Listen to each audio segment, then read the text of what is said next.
할렐루야. 원래 제가 목소리가 되게 크고 우렁차거든요. 근데 조금 설교할 때 시끄러울 수가 있어서 오늘 제가 목사되고 첫 설교인데 하나님이 조금 여러분들 귀 좀 덜 시끄러우라고 목을 살짝 만지셨어요. 그래서 좀 덜 부담되실 겁니다. 이해해 주시기 바랍니다. 저에게는 세 자녀가 있습니다. 아들, 딸, 아들인데요. 아들 둘이 한 5살, 한 7살 정도 될 때에 어느 날 큰아이가 저한테 아빠 팔씨름 한번 하자 그러더라고요. 팔씨름을. 그래서 왜? 그랬더니 자기가 요즘 밥을 잘 먹어서 힘이 좀 세졌대요. 그래서 아빠하고 팔씨름 하면 이길 수 있을 것 같다고 그렇게 얘기를 해요. 이게 보니까 가짠치도 않은데 이게 조목만한 손 가지고 아빠 좀 이겨보겠다고 팔씨름 하자 그러니까 제가 어떡하겠어요. 또 아이의 또 기를 꺾으면 안 되니까 자 하자 그래가지고 딱 잡았죠. 손을 잡으니까 이렇게 다 들어오더라고요. 그 잡고는 이렇게 하다가 팍 져줬어요. 근데 얘가 와 아빠를 이겼어 와 하면서 너무 기뻐하는 거예요.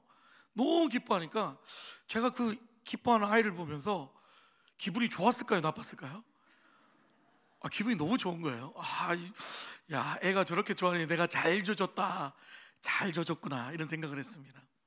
세월이 흘러서 이 큰아이가 드디어 내년엔 대학을 가요. 이제 그렇게 컸어요. 이제 대학을 갈 나이가 됐는데 얘가 몇 개월 전부터 헬스장, 집 앞에 있는 헬스장을 다니기 시작하더라고요. 막 운동을 얼마나 열심히 하는지 한 번은 이제 우통을 딱 까고 집에서 돌아다니는데 근육이 애버 붙었더라고요. 근육이 팔도 붙고 이렇게 가슴도 이렇게 근육이 붙어서 좀 멋있네라는 생각을 했어요. 그러더니 얘가 어느 날부터 런닝만 입고 다니기 시작하는 거예요. 옷 안 입어요. 런닝만 입고 까만색, 하얀색. 엄마 불러서 런닝만 한 5벌 사달라 그래가지고 그 런닝만 번갈아 가면서 입어요. 왜요? 자기 근육 자랑하려고. 근데요 휴가철이었는데 휴가지에 가서 수영장에서 이제 이렇게 애들하고 수영을 하는데 큰아이가 저한테 찾아와가지고 이래요. 아빠 팔씨름 한번 해요. 딱 그러더라고요. 근데 이 어렸을 때 팔씨름 하자고는 눈빛이 달랐어요. 어떤 느낌이냐면 내가 지금 이만큼 힘을 길러서 근육을 이만큼 갖고 있는 힘이 있다. 나는 이제 아빠 한 번에 이길 수 있다. 그러면서 도전하는 느낌이었어요. 근데 더 화가 나는 거는 막내가 옆에서 아빠 질 거예요 그런 거예요. 형이 지금 힘이 세서. 그게 더 열받는 거예요. 그래서 하자 했더니 딱 잡는데 눈이요 이글이글거리는 눈빛으로 날 쳐다보면서 내가 아빠 완전 이기고 말 거야 이런 눈이 들어요. 사실 제가 고등학교 때 팔씨름 선수였어요. 거의 반에서 팔씨름 1등이었어요. 팔씨름 잘하는 거 잘했거든요. 근데 너무 어이가 없잖아요. 져줬을까요? 이겼을까요? 숨도 안 쉬고 이겼죠. 숨도 안 쉬고 조금도 안 해서 팍! 너무 본인도 이길 줄 알았는데 너무 어이가 없어가지고 한 번만 더요 그러더라고요. 컴온 팍! 한 5판을 그냥 내리 이겼죠. 그랬더니 동생이 아빠 나도 그래 팍팍팍 두 놈을 그냥 아주 박살을 내버렸어요. 그 다음부터는 저한테 팔씨름 하자 소리 안 해요. 왜? 아빠가 자기들보다 센 걸 아니까. 제가 왜 이 얘기를 말씀드리냐면 오늘 우리가 읽은 성경을 보면 어떤 이야기인가요? 참 유명한 이야기죠. 야곱이 하나님과 씨름해서 이겼다. 이 이야기잖아요. 너무나 유명한 이야기죠. 그래서 저는 이 말씀을 준비하면서 이 역설이라는 단어에 대해서 좀 생각을 해봤어요. 여러분 역설이라는 단어 들어보셨죠? 이 역설의 뜻이 뭐냐면요, 한번 화면 보여드릴까요? 거스릴 역의 말씀설이에요. 이렇게 보면 얼른 보기에는 모순되고 불리한 것 같은데 면밀히 고찰해 보면 진실을 깨닫게 된다라는 진술 방법이. 그래서 영어로는 paradox라 그러죠. para가 역, 반대 역을 뜻하고 닥스는 의견을 뜻하는 거죠. 자, 여러분 생각하시기에 오늘 하나님께서 야곱에게 졌을까요? 아니면 져 주셨을까요? 어느 게 맞을까요? 져 주신 거죠. 여러분, 인간이 어떻게 신을 이길 수 있나요? 창세기부터 쭉 한번 보십시오. 성경을?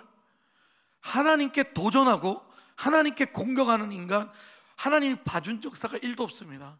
다 뭐였어요? 다 심판이에요. 왜? 성경 그걸 죄라고 얘기를 하니까. 하나님께 도전하고 하나님께 공격을 하는 것은 죄예요.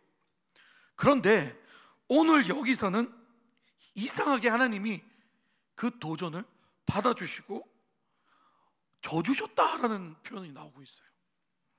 자, 오늘 우리는 이 야곱이라는 인물이 어떤 인물인가, 어떤 치열한 삶을 살았던 인물인가, 야곱의 인생에 대해서 한번 살펴보고, 이 야곱에게 왜 져주시기까지 이렇게 하나님께서 은혜를 베푸셨는가를 우리 한번 살펴보기를 원합니다. 먼저 야곱의 인생을 한번 살펴볼게요. 야곱은 어떤 인물인가요? 야곱은요, 태어날 때부터 늘 이겨야 직성이 풀리는 그런 사람이었어요. 태어날 때부터 자기 형 에서의 발꿈치를 잡고 태어났어요. 얼마나 욕심이 많으면. 그것으로 끝나나요? 결국은 자기 형 아버지를 속여서 자기 형의 축복도 가로채죠. 자기가 원하는 아내를 얻기 위해서 악착같이 노력하죠. 그리고 자기 삼촌 라반한테 그 당한 복수를 하기 위해서 끝없는 집념을 보이는, 정말 이기기 위한, 이겨야만 하는 그런 강박이 강한 사람이었습니다. 그의 삶에서 그렇게 이기고야만 하는 성격은, 정말 야곱은 그런 성격을 가지고 그렇게 인생을 악착같이 살아왔던 인생이었어요. 근데 오늘 드디어 그 인생의 마지막 종착점을 맞이하게 됩니다. 자기 형 에서가 이제 자기를 죽이러 온 거예요. 이제 저 눈앞에 자기를 죽이러 왔어요. 그때 야곱은 자기의 가족들과 자기의 재물들과 자기의 식솔들을 다 내보내고 야복 강가에 홀로 앉아 있습니다. 그때 야곱의 심정을 오늘 11절은 이렇게 말합니다. 내가 죽게 간구하노니 내 형의 손에서, 에서의 손에서 나를 건져내시옵소서. 내가 그를 두려워함은 그가 와서 나와 내 처자들을 칠까 겁이 나기 때문이다. 지금 야곱에게는 홀로 남아서 이 자신의 가족들이, 자신이 지금까지 이루어왔던 모든 것들이 다 날아버릴 것 같은 불안과 두려움과 공포에 휩쓸려 있습니다. 그때요, 야곱에게 어떤 이름 모를 사람이 다가갑니다. 24절을 보겠습니다. 야곱은 홀로 남았더니 어떤 사람이 날이 새도록 야곱과 씨름하다가, 이제는 가족도 다 내보내고 재산도 다 보내고 철저히 자신의 몸뚱아리밖에 없는 처절한 상황이 된 야곱, 이제 알지도 못하는 사람이 다가오자 이제는 그 사람을 붙잡기 시작합니다. 그 사람에게 능력이 있든 없든 상관이 없어요. 그 깜깜한 밤에 그 사람을 누군지 아닌지 확인할 필요도 없습니다. 지금 야곱에게는 누구라도 붙잡고 희망, 위로라도 받고 싶은 그런 상황이었죠. 그리고 밤새도록 그 사람을 붙잡고 씨름하기 시작합니다. 그 사람 붙잡은 손을 놓지 않습니다. 처음에는 어떻게 시작했을까요? 내가 가지고 있는 모든 환경들, 내가 이루었던 모든 것들이 잃어버리지 않게 그것을 유지할 수 있도록 나를 도와주십시오. 그렇게 악착같이 모았던 내 인생의 그런 모든 것들을 잃어버리지 않게 나를 도와주십시오 하고 그 잡은 손을 놓지 않고 씨름하기 시작했습니다. 어느덧 시간이 흐르고 야곱도 지치기 시작하네요. 너무 힘이 지치고 빠진 야곱은 이제 드디어 마지막 결정타를 맞게 됩니다. 25절 보겠습니다. 자기가 야곱을 이기지 못함을 보고 그가 야곱의 허벅지 관절을 치매 야곱의 허벅지 관절이 그 사람과 씨름할 때 어긋났더라. 야곱의 허벅지 관절이 어긋났다 그러죠. 여러분, 발목 삐어 보셨죠? 발목 조금만 삐어도 얼마나 아파요. 욱신거리고. 근데 허벅지 뼈가 이렇게 어긋나면 그 고통이 얼마나 심할까요? 숨을 쉬지 못할 정도의 고통이 야곱에게 온 겁니다. 더 이상 이제는 버틸 힘도 없어요. 붙잡고 있는 손마저도 놓아버리고 싶은 만큼 죽을 힘을 다해 버티고 있는 야곱. 이 야곱이 환도뼈라고 지금 표현이 되고 있는데, 이 환도뼈, 이 허벅지 관절이 환도뼈라 그러거든요.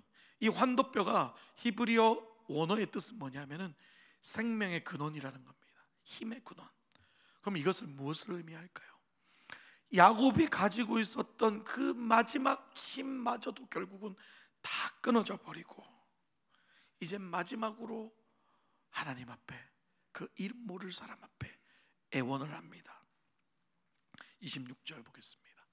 그가 이르되 날이 세려하니 나로 가게 하라. 야곱이 이르되 당신이 내게 축복하지 아니하면 가게 하지 아니하겠나이다. 지금 야곱은요, 악바리 같은 그 힘이 남아서 그 옷 붙들고 당신 나 축복 안 하면 못 가 하는 그런 악바리 같은 마음이 아니에요. 마지막 환도뼈까지 다 끊어지면서 이젠 숨조차 쉬지 못할 만큼의 고통을 가지고 마지막으로 애원을 하는 겁니다. 나를 축복하지 않으면 못 갑니다. 자, 그럼 우리 여기서 이제 한번 생각을 해봐야 되죠. 아니, 그럼 야곱이 말하는 축복이 도대체 무엇일까? 그가 원했던 축복이 무엇일까? 많은 사람들은 생각합니다. 축복하면 뭐예요? 내가 원하는 게 이루어지는 게 축복이잖아요. 내가 기도한 게 이루어지는 게 축복이잖아요.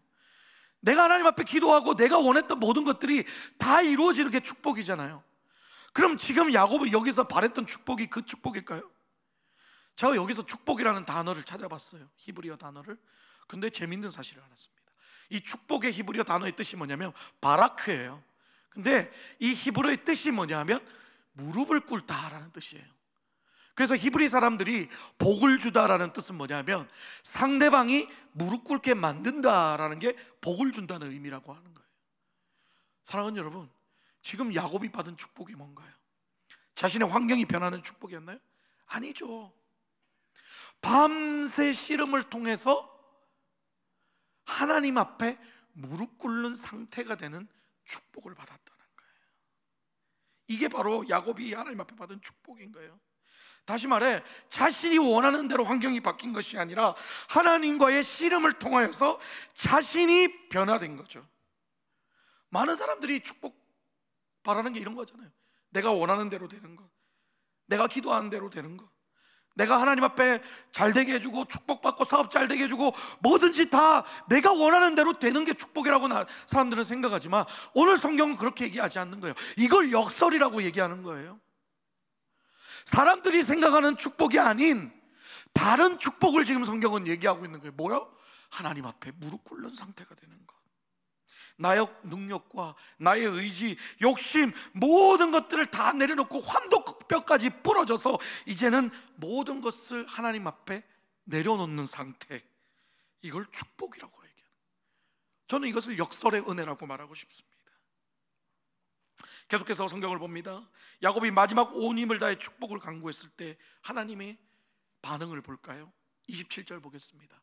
그 사람이 그에게 이르되 내 이름이 무엇이냐? 그가 이르되 야곱이니이다. 우리가 성경을 볼 때 좀 잘 봐야 돼요.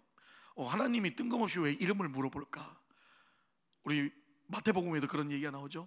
예수님이 거라사 지방을 갈 때 그 귀신 들린 사람이 있었을 때 예수님이 뭐라세요? 네 이름이 무엇이냐라고 물어봤어요. 예수님이 그 귀신 들린 사람 이름 궁금해가지고 물어봤겠냐고요. 아니면 지금 이 이름 모를 사람이 하나님이 야곱의 이름을 몰라서 지금 야곱이라고 이 이름을 물어봤겠어요? 성경이 말하는 뜻은 그 뜻이 아닌 거예요. 이름은 뭐를 말하는 건가요? 정체성을 말하는 거예요. 박동진 그러면 내가 누군지를 알려주는 거예요. 사람들에게 내 이름을 말하면 그 이름을 아는 사람은 그 사람 성격이 어떻지, 그 사람 어떻지, 그걸 알게 되는 거거든요. 그럼 지금 이 순간에 하나님이 네 이름이 뭐라고 얘기하는 것은 뭐냐면 야곱으로 하여금 자신의 이름을 밝히는 것, 자신의 존재를 밝히는 거라는 거예요. 나는 발꿈치 잡고 남을 속이면서도 축복을 가로채고 나는 어떻게 해서든지 이기고 살아야겠다는 그런 죄성을 가진 그런 인간입니다라고 하나님 앞에 자신의 정체성을 보여주는 거라는 거죠. 네가 어떤 인간인지를 말해봐, 이건 거예요. 여러분 이해가 가세요? 야곱의 이름이 무슨 뜻이에요? 발꿈치 잡는 자, 속이는 자. 야곱은 이미 그런 이름을 가지고 그런 인생을 살아왔던 사람이었어요. 밤새 씨름을 통하여 하나님이 그를 변화시키고 나서 하나님이 그에게 요구했던 게 뭐예요? 네 이름이 무엇이냐를 폭로시키는 것, 네 안에 있는 죄를 폭로시키는 것, 내 안에 있는 연약함을 폭로시키는 것, 그걸 폭로시키고 있잖아요. 그때 하나님이 하신 일이 뭔가요? 그 이름을 바꿔주고 계신 거예요. 할렐루야. 하나님은 우리 안에 있는 죄성, 우리 안에 있는 연약함, 우리 안에 있는 모든 그런 욕망들을 드러내시고 바깥으로 표현하셔서 그걸 바꾸시게 하나님이 분이 바로 하나님의 능력이라는 거죠. 그리고 나서 하나님은 그의 이름을 어떻게 하셨어요? 야곱에서 이스라엘로 바꿔주신 거죠. 할렐루야. 하나님이 하신 일은 그거예요.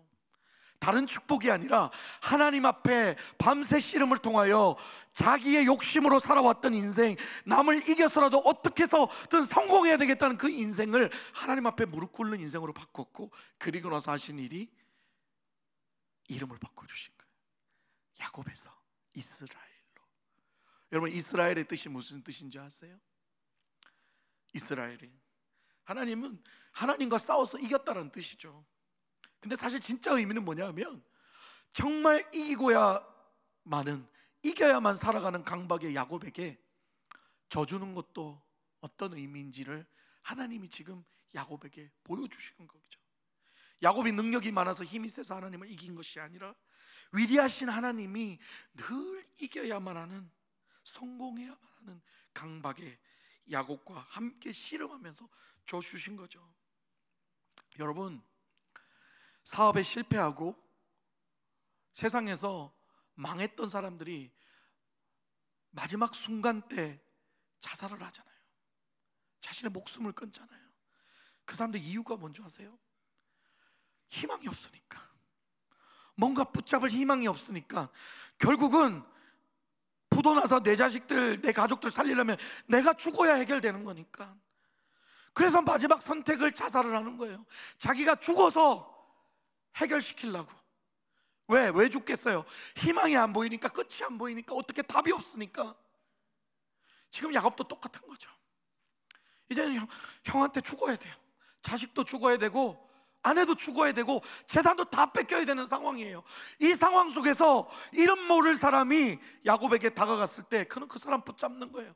그리고 그 마지막 희망을 붙들고 바들바들 버티고 있는 거예요. 거기서 만약에 하나님이 야곱을 이겨버리면 야곱은 어떻게 될까요? 마지막 선택을 할 수밖에 없는 거죠. 어떻게 죽어야지, 자기가 죽어야지. 근데 우리 하나님이 어떻게 하셨어요?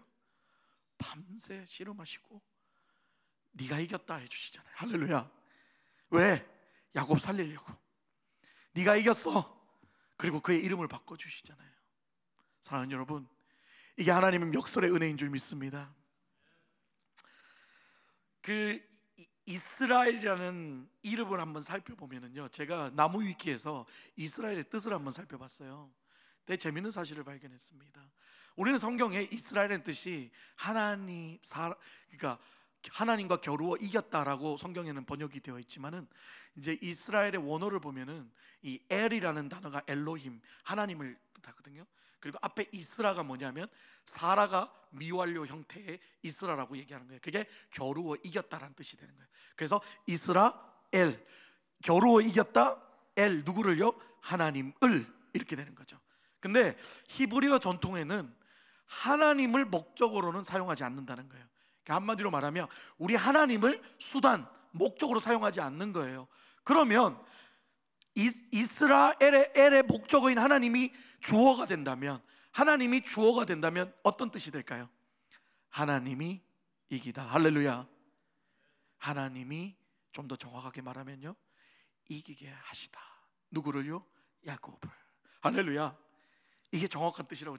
저는 이 해석에 공감을 해요. 아, 그렇지. 어떻게 야곱이 하나님을 이겨? 야곱이, 그 불쌍한 야곱, 이제 모든 것 다 뺏기고 자기 목숨마저 이제 버려야 될 절체절명의 순간에 닥쳐진 야곱을 하나님 살려주시려고. 여기서 여러분 잘 보셔야 돼요. 이 싸움의 주도권이 누군가를 잘 보셔야 되는 거예요. 많은 사람들이 오해하는 게 뭐냐면, 성경을 보면서 야곱이 하나님하고 싸움에서, 씨름해서 이겨서 그 축복을 받았구나라고 생각을 해요. 여러분 성경 잘 보셔야 돼요. 절대 그렇지 않습니다. 24절 볼까요? 야곱은 홀로 남았더니 어떤 사람이 날이 새도록 야곱과 씨름하다가, 이렇게 얘기했어요. 여기 보세요. 야곱이 먼저 갔어요? 아니면 어떤 사람이 먼저 갔어요? 야곱은 야복강가에 홀로 앉아서 낙심하고 이걸 어떻게 해야 되나 하는 자포자기한 상황에 있을 때에 어떤 사람이 다가갑니다. 어떤 사람이 다가가서 날이 새도록 누가 씨름해요? 그 사람이 지금 씨름하고 있잖아요. 할렐루야.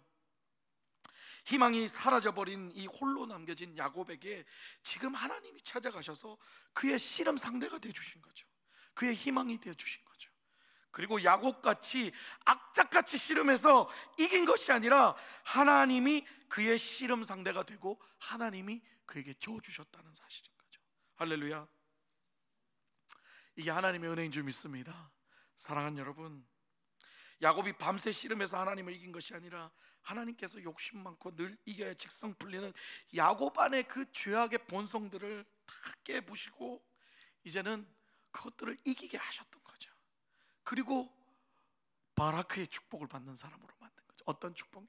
하나님 앞에 모든 걸 내려놓고 무릎 꿇는 그 축복을 받게 하신 거죠.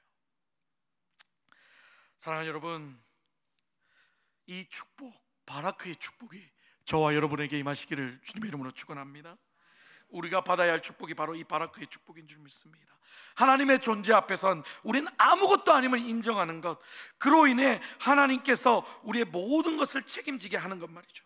근데 사람들이 자꾸 많이 오해해요. 이 본문을 보면서 어떻게든지 그냥 열심히 기도하면, 그냥 악착같이 기도하면 그럼 하나님이 다 들어주실 거라고. 그래서 그런 책들도 있죠. 뭐 보좌를 흔드는 기도, 뭐 하나님의 마음을 움직이는 기도, 그런 책들도 있더라고요. 그런데요, 지성이면 감천이니까 어떻게 막 열심히 해보면 하나님 도와주실 거야. 근데 정말 죄송한 말씀이지만 기독교에는 그런 거 없습니다, 여러분. 기독교는 그런 거 없어요. 그런 건 샤머니즘이고 무속신앙이에요, 여러분. 옛날에 우리 어르신들이 그랬잖아요. 정한수 떠놓고 이렇게 간절히 빌면 하나님 감동해서 도와준다고. 기독교는 그런 게 아닙니다, 여러분. 인간은 절대 하나님 마음을 바꿀 수 없어요. 인간은 절대 하나님의 마음을 돌릴 수도 없습니다. 우리가 아무리 종교적으로 열심히 한다고 해서 하나님 마음 돌리시는 게 아니에요.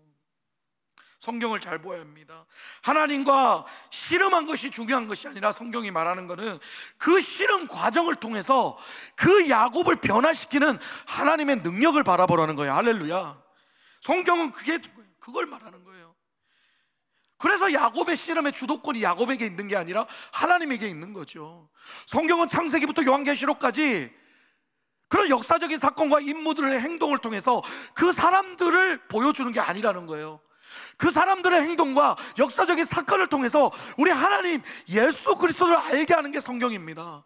여러분, 성경을 보면서 하나님을 바라봐야 돼요. 할렐루야. 예수님을 바라봐야 돼요. 아, 나는 야곱과 같이 살아야 되겠구나, 모세와 같이 살아야 되겠구나, 누구같이 살아야 되겠구나. 아닙니다. 야곱, 요셉, 모세 다 하나님을 드러내기 위한 예표일 뿐입니다. 할렐루야. 오늘 이 야곱의 스토리도 똑같아요. 야곱처럼 강청해서 하나님께 축복을 받아내자가 아니라 야곱처럼 악착 같은 인생, 어떻게 해서든지 성공해야 되는 쇳덩어리 인생이 하나님 만나서 변화됐다는 얘기를 하는 겁니다. 할렐루야. 그걸 봐야 되는 거예요.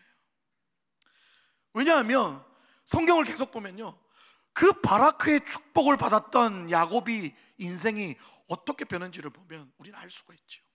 33장 10절 보겠습니다. 함께 읽겠습니다. 내가 형님의 눈앞에서 은혜를 입었사오며 청하건대 내 손에서 이 매물을 받으소서. 내가 형님의 얼굴을 배운즉 하나님의 얼굴을 본 것 같사오며 형님도 나를 기뻐하시니이다. 할렐루야. 저는 이 말씀을 읽을 때 참 은혜가 됐어요. 지금 야곱이 그 바라크의 축복을 받자 어떻게 됐어요? 자신이 가장 두렵고 피하고 싶고 만나기 싫은 에서의 얼굴을 보고 하나님의 얼굴을 본 것 같다고 지금 기뻐하고 있어요. 사랑하는 여러분, 이 축복을 받아야 될 줄 믿습니다. 이 바라크의 축복, 하나님이 우리와 함께 하셔서 우리가 변화되면은요, 내가 싫어하던 모든 것들, 내가 피하고 싶었던 모든 것들이 하나님의 얼굴을 본 것처럼 기뻐할 수 있을 줄 믿습니다. 저의 인생도 참 야곱 못지않은 인생을 살았던 것 같습니다. 저는 2006년 3월에 임신 8개월 된 아내를 데리고 아무도 없는 이 미국 땅에 홀홀이 왔습니다. 와이프 외삼촌이 계시다 해서 왔는데, 외삼촌 집을 갔더니 원베드에 살고 계시더라고요. 그러면서 거실에서 지내면서 알아서 해보라고 그러시더라고요. 근데 한국에 있을 때는 도와주겠다고 오라고 하셨던 분이 정말 매몰찮게 일도 안 도와주시더라고요. 저에게 주신 거는 교차로 신문 하나 던져주시고 그거 가지고 알아서 전화기 신청하고 면허도 따고 알아서 하라고 그러더라고요. 일주일간을 시차 때문에 밤엔 잠이 안 와가지고 이불 뒤집어 쓰고 울면서 기도하고 낮에는 내 자고, 그 삼촌이 저희 와이프한테 어디서 저런 논팽이랑 결혼해가지고 낮에는 내 자고 밤엔 잠 안 자고 뭐 하는지도 모르겠고, 저는 얼마나 속이 탔을까요? 진짜 많이 울면서 기도했습니다. 그리고 나서 버스를 타고 플러텀 운전면허 시험장에 가가지고 거기서 3-4시간을 임신한 아내와 어떻게 면허 좀 따보겠다고 기다렸는데 아무도 없어요. 한국 사람도 안 다녀요. 한국 사람처럼 생긴 사람은 전부 중국 사람이고, 결국은 이 어플라이어 이 종이 하나 들고 이제 아내가 배가 아파서 너무 못 참겠다 그래서 다시 버스를 2시간 반을 타고 갔습니다. 그래서 버스를 타고 가는데 거기에 한국 여자 같은 사람이 삼육두유를 먹고 있던 거예요. 삼육두유를. 와, 미국 와서 첫 번 삼육두유가 제게 얼마나 은혜가 된지 몰라요. 그래서 물어봤죠. 한국 사람입니다. 한국 사람이래. 그래서 그 여자분이 도와줘가지고 그 남편하고 도와줘서 면허 시험도 치고, 그리고 나서 알고 봤더니 그분이 아버님이 또 교회 목사님이시네요. 그래서 그날 저녁에 또 그 교회 가서 특송도 하고, 그 목사님이 제 손을 잡으면서 우리 교회에서 같이 일해보지 않겠냐고, 어디 갈 데가 있냐고. 갈 데가 없습니다. 그랬더니 본인 집에 게스트룸이 있으니까 거기 와서 지내라고. 그래서 거기서 애를 낳았어요. 병원에서 낳았지만 거기서 아내는 산후조리 할 사람이 없으니까 거기서 제가 산후조리를 하고 첫 애를 낳았습니다. 그래서 거기서 미국 생활이 저는 시작이 됐어요. 그래서 그 목사님 교회에서 사역을 하면서, 찬양 인도자로 사역을 하면서 정말 치열한 이민 생활을 저도 나름 경험을 했습니다. 지금 17년이 됐지만, 그러면서 이것저것 뭐 가라오케 그 노래방 기계 판매하는 매니저도 하고 택시도 하고 배달도 하고 뭐 캐시잡이 되는 건 뭐든 다 해봤어요. 그러다가 기술을 배워야 된다 그래서 이제 사진 기술을 배웠죠. 그러니까 초보도 받는다 그래서 스튜디오 가가지고 정말 열심히 일했습니다. 진짜 아침 9시 반 출근이면 8시에 출근해서 청소 다 하고 카메라 다 닦고, 주일마다 애기 사진관이었거든요. 주일마다 키 받아가지고 그때 우리 애기들이 뭐 돌 이제 딱 우리 애기들 놓고 사진 찍고 막 악착같이. 선한청지교회는 인연이 많아요. 제가 여기서 찍은 아이들이 많거든요. 많아요. 제가 왔더니 알아보는 사람들이 너무 많더라고요. 좀 제 자랑 같지만 나름 잘 나갔어요. 그 스튜디오에서 그 당시에 LA에서는 아기 사진 포토그래퍼는 가장 잘 나간다는 데이비드 팍 포토그래퍼로 잘 나갔습니다. 그리고 나서 이제 점점 상황이 좋아지기 시작하죠. 영주권도 받고 이제 제 스튜디오도 차리고 어느 정도 가정이 안정화가 됐을 때 하나님 부르심이 있었습니다. 근데 그때만 부르셨을까요? 아니요. 그전에도 계속 부르셨어요. 근데 계속 핑계 댔죠. 애들이 저렇게 어린데 어떻게 갑니까? 아내가 지금 돈을 못 버는데 계속 핑계를 대다가 이제 제 스튜디오도 차리고 자리도 잡고 아내도 직장 구하고 아이들도 잘 크고 시간적 여유도 많으니까 하나님이 자 이젠 좀 와야 되지 않겠니? 그러는데 핑계 댈 게 없는 거예요. 이제는 뭐 핑계 댈 게 없어서 예 알겠습니다. 그럼 뭐 한번 가보지요. 아주 교만했죠. 그래서 신학교를 들어가기 시작했습니다. 거기서 송병주 목사님을 만났고요, 교수님으로. 근데 신학교 들어간 게 저는 아차 실수였습니다. 결국은 사업도 다 때려치우고 이젠 다시 신학 공부에 몰두하기 시작하는데 스튜디오도 다 때려치우고 돈은 벌어야 되니까 낮에는 또 점심 배달을 다시 또 시작을 하고 주말에는 프리랜서로 사진 찍고 그 다음에 또 사역을 안 할 수가 없잖아요. 교회에서 파트타임으로 사역하고. 그러니까 제가 10몇 년 동안 우리 교회 오기 전에 사역했던 교회들은 다 50명 미만 교회, 작은 교회들이에요. 그러니까 가서 뭐 청소부터 요리부터 안 한 게 없어요. 그런데 사례는 700불, 600불 이러니까 생활이 안 되잖아요. 그러니까 다시 또 막 바깥에 나가서 진짜 어떻게 보면 포잡까지 뛰었어요. 막 돈 없으면 저녁에 택시 뛰고 막 어떻게 해서든지 살아야 되니까. 그렇게 신학교를 그렇게 잘 졸업을 하고 이제 내 마음속에 이런 게 있는 거죠. 하나님, 어차피 이제 신학교 오게 했으니까 빨리 목사나 되게 해주세요. 그래도 빨리 목사 달아야 어디 가서도 명함 내밀고 다니니까 목사 되게 해주세요. 그래서 졸업하고 이제 목사고시를 악착같이 치려고 하는데 팬데믹이 터졌습니다. 다른 신학교는 팬데믹 터져도 시험 다 보는데 우리 신학교만 1년 연기 딱 그러더라고요. 화가 이렇게 났어요. 누구한테 원망했을까요? 하나님께 원망했죠. 이게 뭐냐고, 다 때려치우고 이렇게 고생하면서 졸업했는데 왜 목사고시 못 보게 해주냐고 화가 났는데 어떡하겠어요. 1년을 또 참았죠. 그리고 다음 해에 목사고시를 보러 갔습니다. 시험 문제가 너무 어려운 거예요. 와, 분명히 목사님들이 그랬거든요. 앞에 우리 부목사님들, 시험 보신 목사님들이 한 과목만 어렵고 나머지는 다 쉽다 그랬거든요. 저한테는 다 어렵더라고요. 떨어졌습니다. 또 시험이 어려워서 떨어졌어요. 누구를 원망했을까요? 하나님 원망했죠. 너무한 거 아니냐고. 부르지를 말든가 약 올리는 것도 아니고. 저는 계속 저한테 그런 씨름이 계속 되는 거죠.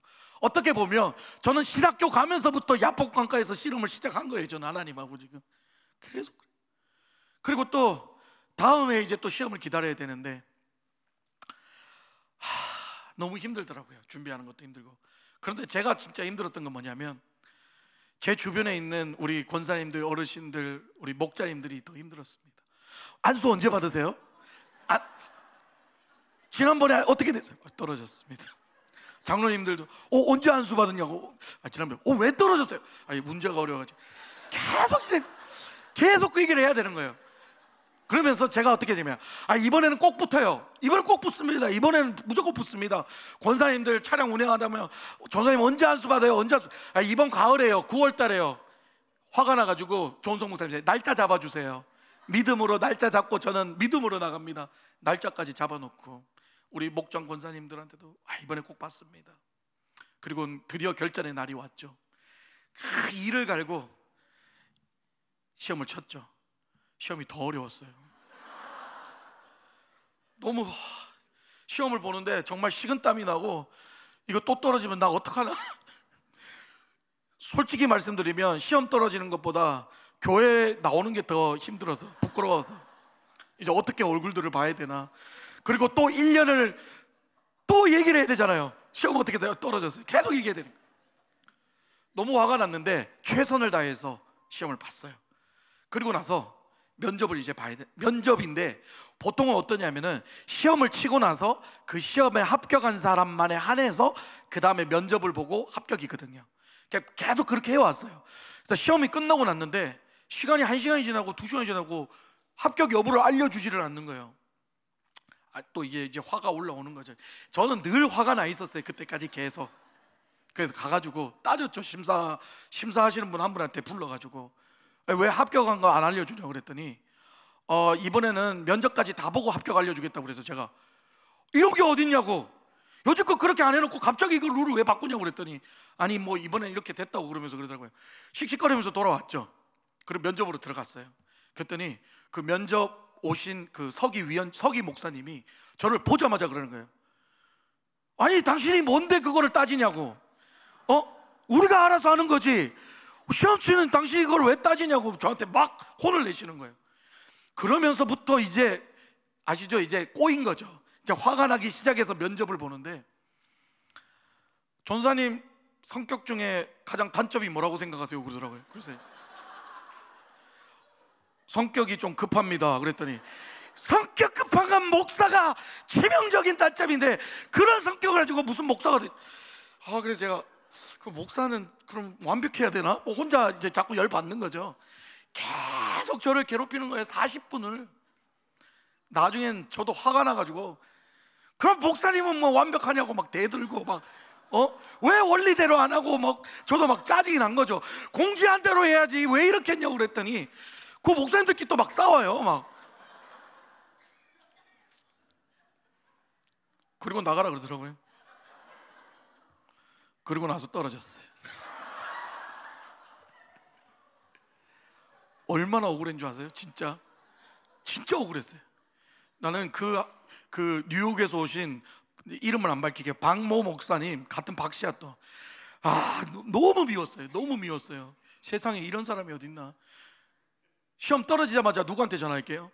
송평주 목사님이 전화했죠. 한 10분을 그냥 억울함을 막, 이런 목사가 있다고 막 저한테 이렇게 공격했다고. 목사님 아무 말도 안 하시고 다 들으시더니 저한테 한마디 하시더라고요. 박 전도사 빨리 자. 그리고 나서요 1년 동안 칼을 갈았어요. 진짜 매일 그 목사님 교회 홈페이지 들어가서 막 그 목사님 보면서 저주를 했죠. 이렇게 설교하니까 교회가 안 되지, 뭐 교회가 막 이런 목사들, 이런 신학교 안 간, 이런 교단에서 목사 안수 안 받아 그러고. 그래서 진짜 제가 다른 미국 교단 적어도 신청을 했었어요. 목사 그거를. 거기도 이유 없이 떨어지더라고요. 하나님에 대한 원망이 엄청났습니다. 저는 도대체 저한테 왜 그러시냐고. 그럼 아예 목사하지 말라고 확실하게 계시를 주시던가, 그럼 다시 데이비 팍으로 돌아가서 열심히 사진 찍고 잘 나가겠다고. 왜 잘 나가는 사람 붙잡고 이렇게 자꾸 골탕을 먹이시냐고. 하나님 앞에 계속 그렇게 기도했죠. 그리고 또 1년이 지났습니다. 목사 고시가 다가왔죠. 송병주 목사님이, 전사님 그냥 참고 이번에 마지막으로 한 번만 더 보라고.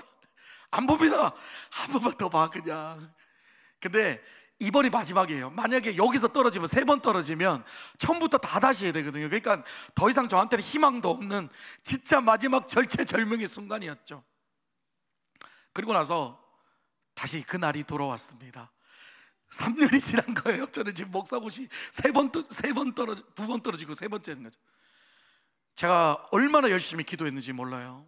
하나님 앞에 간절히 어떤 기도를 했을까요? 하나님 저를 변화시켜 주십시오가 아니에요. 그 목사님 안 오게 해주세요라고 계속 기도. 얼마나 간절히 기도했는지 몰라요. 원래 그 목사님이 원래 작년에 오셔야 될 분이 아니거든요. 원래는 고시부 위원장 목사님이 오셔야 되는데, 위원장 목사님이 코로나 걸려가지고 그 서기 목사님 대신 온 거거든요. 그러니까 올해는 그분이 위원장인 거예요. 그러니까 또 와야 되는 거야. 그러니까 너는 어떻게 돼요? 하나님 그 사람도 코로나 걸려서 그 사람이 안 오고 똑같이 신실하신 하나님, 변함없으신 하나님, 똑같은 조건으로 해주셔야 되는 거 아니냐고. 얼마나 악착같이 기도했는지 몰라요. 야곱처럼 악착같이 실험했죠. 그리고 결전의 날이 왔습니다. 고시를 치기 전에 예배를 먼저 드리는데 문만 쳐다보고 있는 거예요. 주여 코로나, 주여 할렐루야, 코로나 걸려서 주여.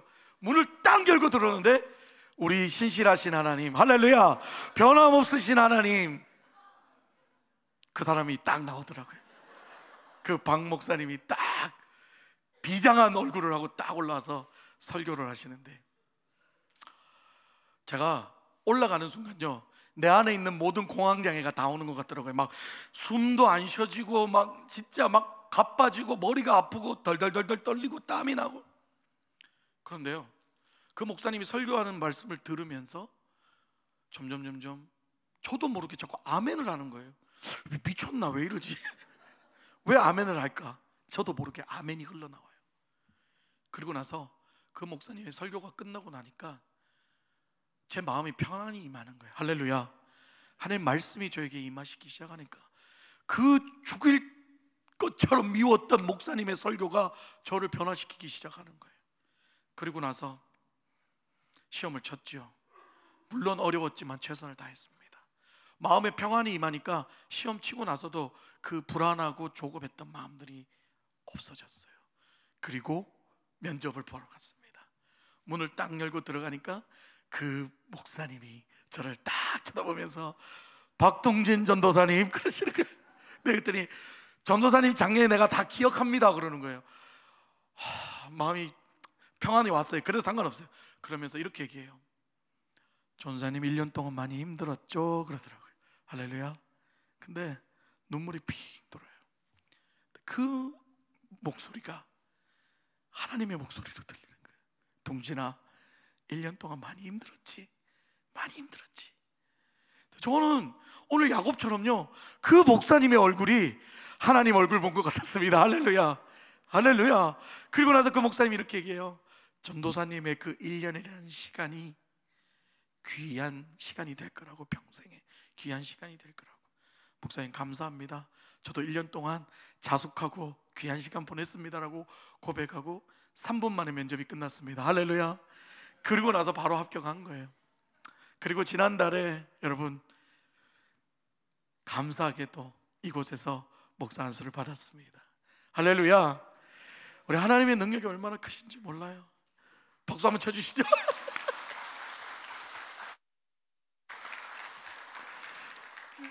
3세판이잖아요. 3번 만에 붙었으니까. 근데요, 더 감사했던 건 뭐냐면, 그날 오셨던 분들은 알겠지만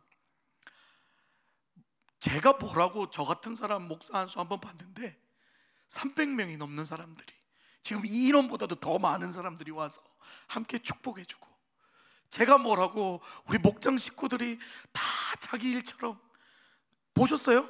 이 플래카드 붙은 거 못 보셨죠? 전 시종일관 그냥 은혜밖에 없었어요. 저라는 인간이 뭔데 이렇게 하나님 많은 사람들 불러서 축복해 주시고 축하해 주시고. 저는 앞에 앉아가지고 사람이 그렇게 온지 몰랐거든요. 여기 앉아가지고 이제 와서 안수 받고 이제 정신 차리고 눈 떠보니까 눈물이 얼마나 쏟아지는지, 막 사람들이 환호해 주고 축복해 주는 그 모습에 제가 얼마나 은혜를 받았는지 몰라요. 거기다 더 감사했던 건 뭐냐면, 저희 아버지는 이 예수 그리스도로, 이 기독교라는 것 때문에 가정이 깨지고 그걸로 인해서 자식들과 떨어져 살면서 30년 이상을 홀로 힘들게 살았던 그런 아버지였는데, 그 아버지가 목사 안수 받는다고 미국으로 오신 거예요. 그리고 나서 함께 다, 여러분들 보셨는지 못 보셨지만 여러분 다 가고 나서 아버지하고 한참 끌어안고 울었어요.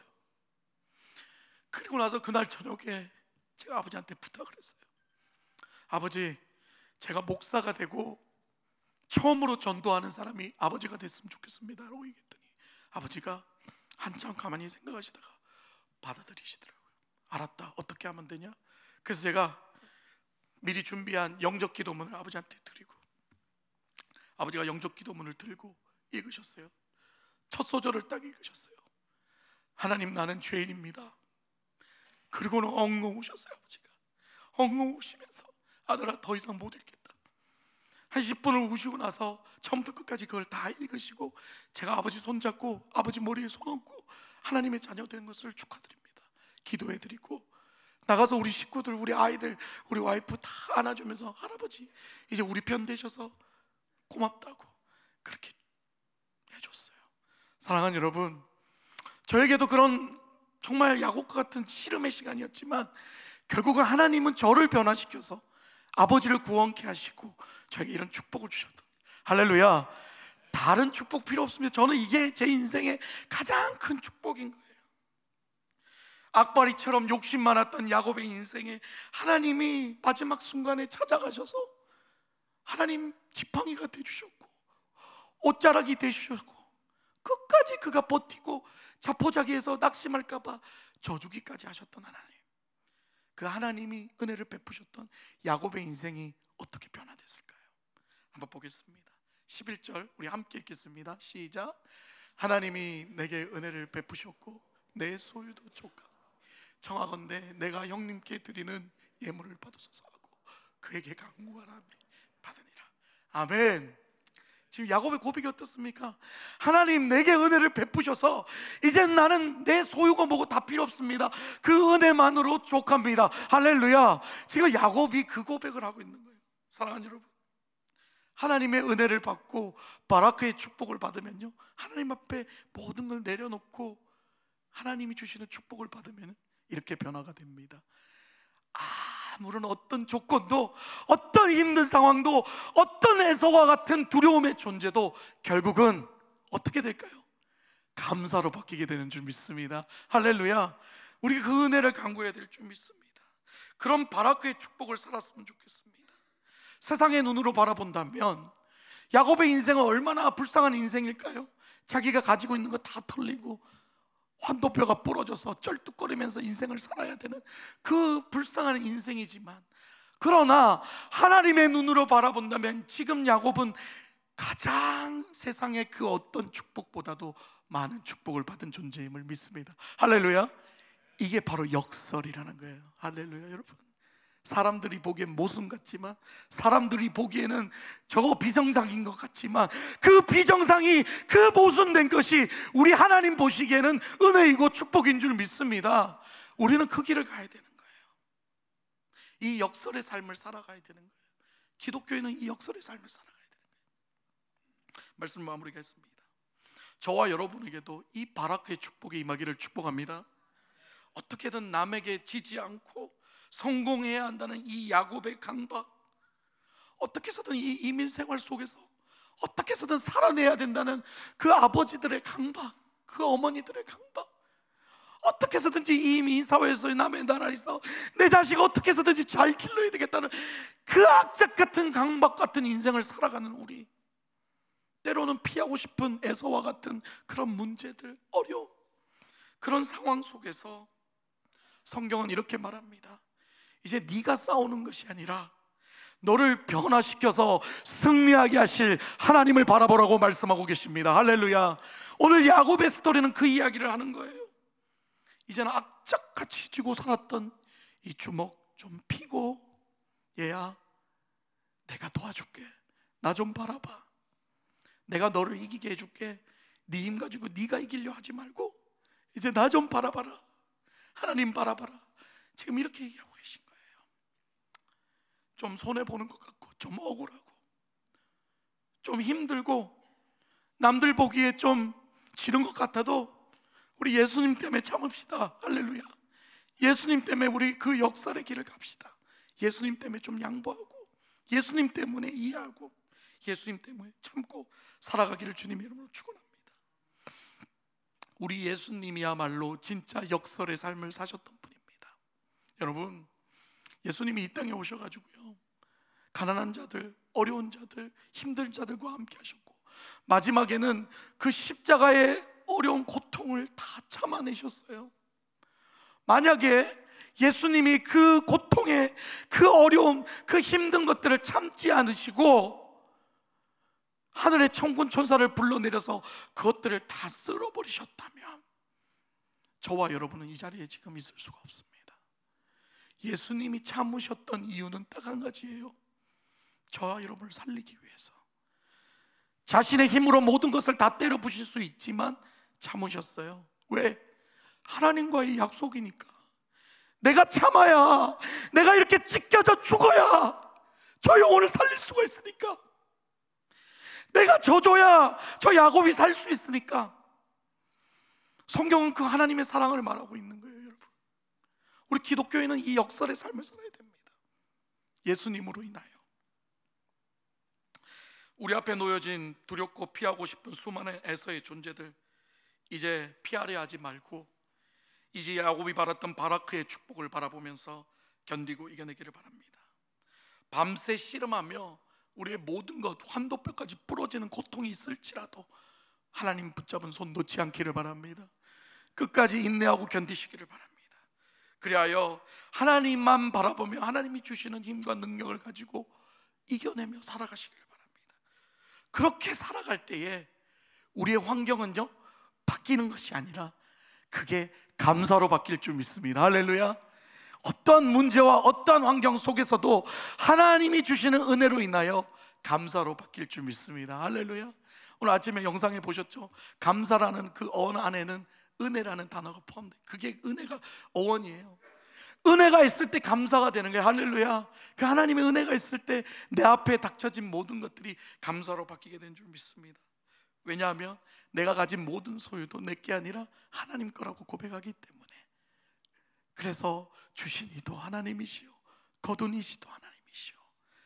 어차피 우리 인생 공수래 공수거잖아요. 빈손으로 와서 빈수로 가는 인생이에요. 하나님 주신 은혜만 생각하고 살아갈 때, 하나님 바라보고 살아갈 때 우리 에서와 같은 어려운 문제들도 이겨낼 수 있는 믿음을 허락하실 줄 믿습니다. 믿음의 눈을 들어서 우리를 통해 역사하시는 하나님을 바라보며 이 바라크의 축복을 통해서 날마다 지는 것 같지만 승리하는 삶을 살아가시는 저와 여러분 되시기를 주님의 이름으로 축복합니다. 우리 함께 일으셔서 찬양하며 하나님을 비난하겠습니다.